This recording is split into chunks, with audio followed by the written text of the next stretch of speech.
రక్తదాన అవసరాలు తెలుసుకుందమా, రక్తం దానమిచ్చి తోటి వారిని ఆదుకుందమా.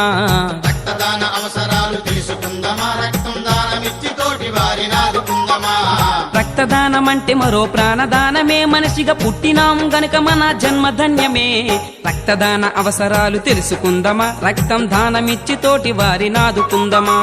రక్తదాన అవసరాలు తెలుసుకుందమా, రక్తం దానమిచ్చి తోటి వారిని ఆదుకుందమా.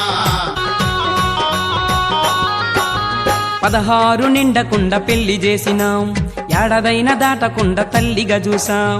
16 నిండకుండా పెళ్లి చేసినాం, ఏడాదైన దాటకుండా తల్లిగా చూసాం.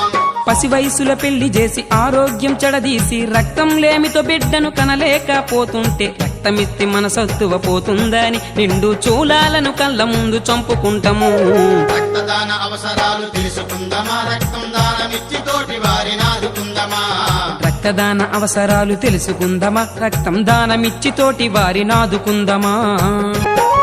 పరిసరాల పరిశుభ్రత మరిచిపోయినాం, దోమా కాటులతో మనం రోగులయ్యినాం.